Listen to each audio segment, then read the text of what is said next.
This season's best new musical is All the World's a Stage.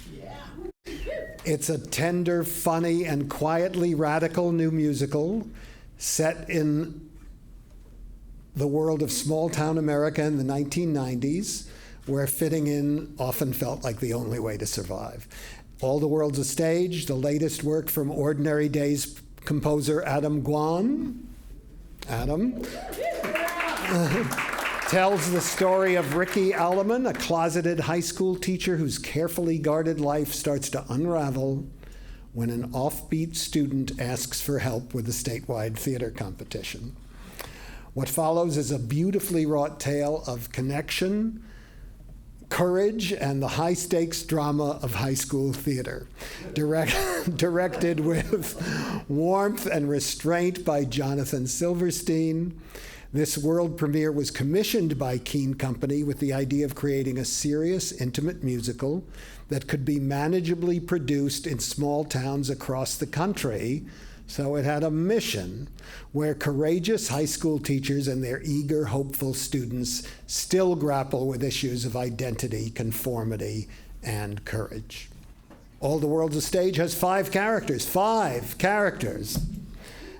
Easy, and a spare, versatile set, and it keeps our focus on the experience of the characters, allowing Gwon's score, by turns sly, aching, and soaring, to do what it does best, reveal what people can't quite say out loud.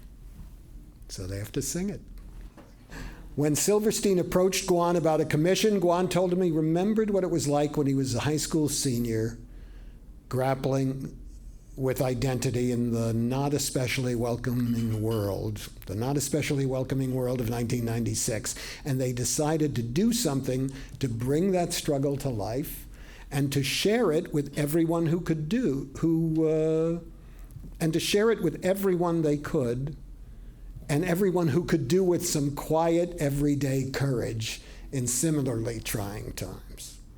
So, we're delighted to celebrate the deeply human, deceptively simple All the World's a Stage. Please help me welcome to accept the award for the very best musical of the season, the artistic director of Keane Company, Jonathan Silverstein. And the book writer, composer, and lyricist, Adam Gwon. Okay, Jonathan. Okay, fine, I won't argue. Okay, all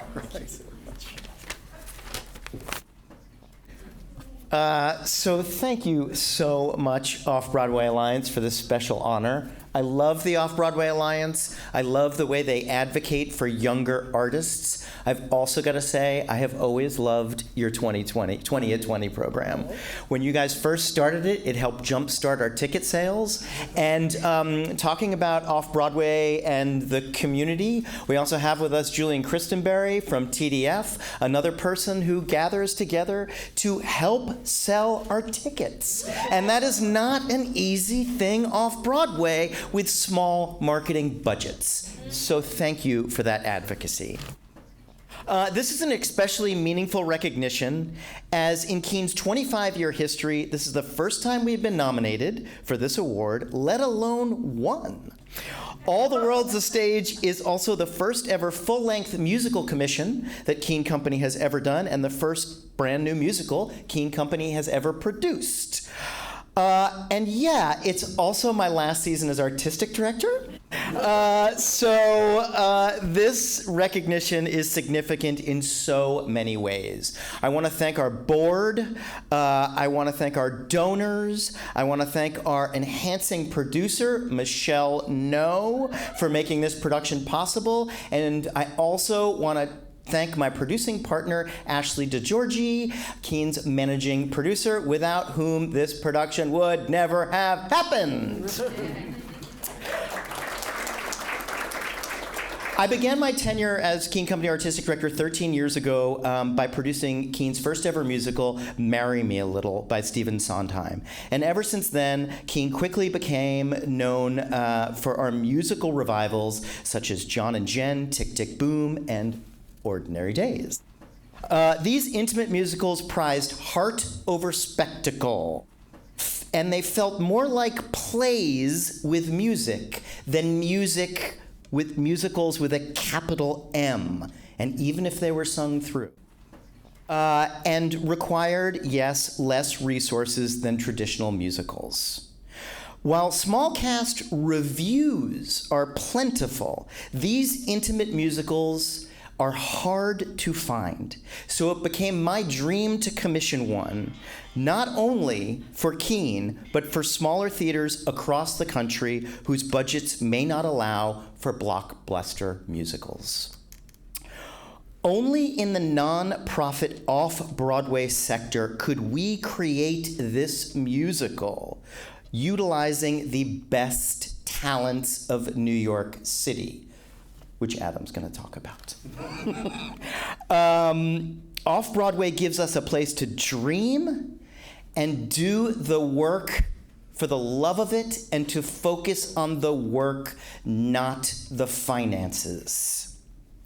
Now, thanks to Off-Broadway, All the World's a Stage, a 4-actor, 4-musician musical that celebrates small towns, the power of theater, and the challenges of showing up as your true self will live on throughout the country and hopefully beyond in theaters and places of all sizes. Thank you so very much for this honor.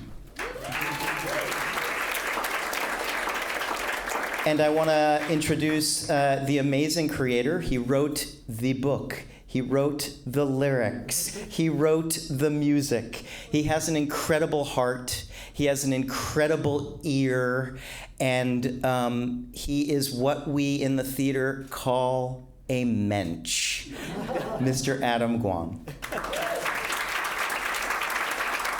Thank you, Johnny. This is a thrill. My favorite moment of today was actually learning that David Greenspan wanted to be in musicals.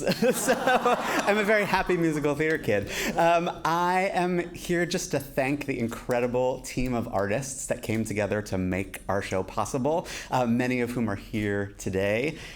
First and foremost, our extraordinary cast, Eliza Pagel, John Michael Reese, Matt Roden, and Elizabeth Stanley.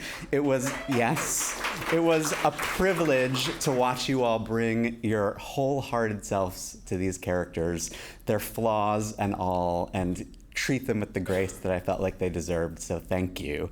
My incredible music team, music director Andrea Grody, orchestrator Michael Starobin. This is quite literally a dream collaboration and the gold standard that I'm holding going forward, so thank you, and woe to everyone who's gonna come next.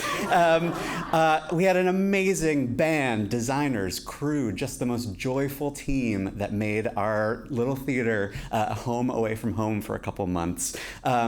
My dear friend, Michelle No, for lending us your creative producing brain to help us scale the mountains that we could not move out of our way.